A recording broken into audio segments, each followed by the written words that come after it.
മുഖ്യമന്ത്രി പിണറായി വിജയനും party secretary MV. ഗോവിന്ദനും വിരിച്ചൊരു വലയുണ്ടായിരുന്നു. ആ വലയിൽ അവർ തന്നെ കുടുങ്ങുന്ന കാഴ്ചയാണ് ഇപ്പോൾ കാണാൻ സാധിക്കുന്നത്. സർക്കാരിന്റെ PR തന്ത്രങ്ങൾ പാളിയതും ബാർ സമയവുമായി ബന്ധപ്പെട്ട ദുരൂഹമായ തീരുമാനങ്ങളും ഭരണപക്ഷത്തെ തീർത്തും പ്രതിരോധത്തിലാക്കിയിരിക്കുകയാണ്. ഏറ്റവും ഒടുവിലായി പുറത്തുവരുന്ന വിവരങ്ങൾ അനുസരിച്ച് ബാറുകളുടെ പ്രവർത്തന സമയം വർദ്ധിപ്പിക്കാനുള്ള തീരുമാനം അതീവ രഹസ്യമായാണ് സർക്കാർ നടപ്പിലാക്കിയത്. ഇത്രയും പ്രധാനപ്പെട്ട ഒരു നയപരമായ തീരുമാനം എടുക്കുമ്പോൾ പാലിക്കേണ്ട യാതൊരു കീഴ്വഴക്കങ്ങളും ഇവിടെ പാലിക്കപ്പെട്ടിട്ടില്ല എന്നതാണ് ഞെട്ടിക്കുന്ന ഒരു വസ്തുത. LDF മുന്നണിയിൽ പോലും ഈ വിഷയം ചർച്ച ചെയ്തിട്ടില്ല. അതിലുപരി മന്ത്രിസഭാ യോഗത്തിന്റെ അജണ്ടയിൽ പോലും വരാതെയാണ് ബാർ ഉടമകൾക്ക് അനുകൂലമായ ഈ നീക്കം മുഖ്യമന്ത്രിയുടെ താൽപര്യപ്രകാരം നടന്നത് എന്ന ആക്ഷേപവും ഉയരുന്നുണ്ട്. കഴിഞ്ഞ 5 വർഷത്തിനിടെ ബാറുകളുടെ സമയം കൂട്ടണമെന്ന് ആവശ്യപ്പെട്ട് 11ഓളം തവണയാണ് ഉടമകൾ സർക്കാരിനെ സമീപിച്ചത്. അപ്പോഴൊന്നും ഇല്ലാതിരുന്ന തിടുക്കം ഇപ്പോൾ തെരഞ്ഞെടുപ്പ് അടുത്തിരിക്കെ എന്തിനായിരുന്നു എന്ന ചോദ്യം വളരെ പ്രസക്തമാണ്.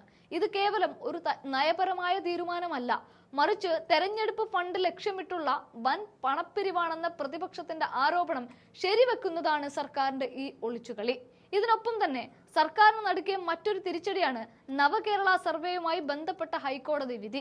ഏകദേശം 20 കോടി രൂപ സർക്കാർ ഖജനാവിൽ നിന്ന് ചെലവാക്കി CPM-ന് വോട്ട് ബാങ്ക് വിവരങ്ങൾ ശേഖരിക്കാനായി നടത്തിയ നീക്കമാണ് കോടതി കയ്യോടെ പിടികൂടിയത്. സർക്കാർ ഉത്തരവ് വരുന്നതിന് മുൻപേ തന്നെ പാർട്ടി സെക്രട്ടറി M.V. ഗോവിന്ദൻ കീഴ്ഘടകങ്ങൾക്ക് കത്തയച്ച് അതുവഴി പാർട്ടിയുടെ രഹസ്യ അജണ്ടകൾ പുറത്താക്കിയിട്ടുണ്ടായിരുന്നു.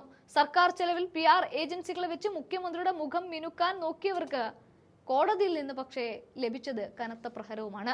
ജനങ്ങളുടെ നികുതി പണം ഉപയോഗിച്ച് പാർട്ടിക്ക് ഡേറ്റാബേസ് ഉണ്ടാക്കാൻ ശ്രമിച്ച മുഖ്യമന്ത്രിയും പാർട്ടി സെക്രട്ടറിയും ജനങ്ങളോട് മറുപടി പറയേണ്ട ഗതികെട്ട അവസ്ഥയിലാണ്. ഈ നേരം വരെയും മുഖ്യമന്ത്രി പിണറായി വിജയൻ മൗനത്തിലാണ് കേട്ടോ.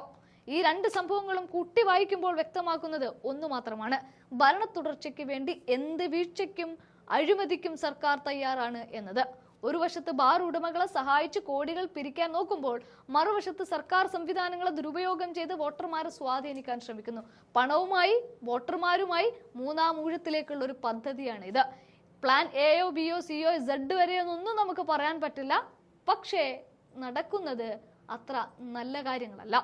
ഇവിടെ ടൂറിസം വികസനത്തിന്റെ പേര് പറഞ്ഞ് ബാർ സമയം പുലർച്ചെ വരെ നീട്ടിയത് ആരെ സഹായിക്കാനാണ് എന്ന് കേരളത്തിലെ പൊതുസമൂഹത്തിന് കൃത്യമായി അറിയാം.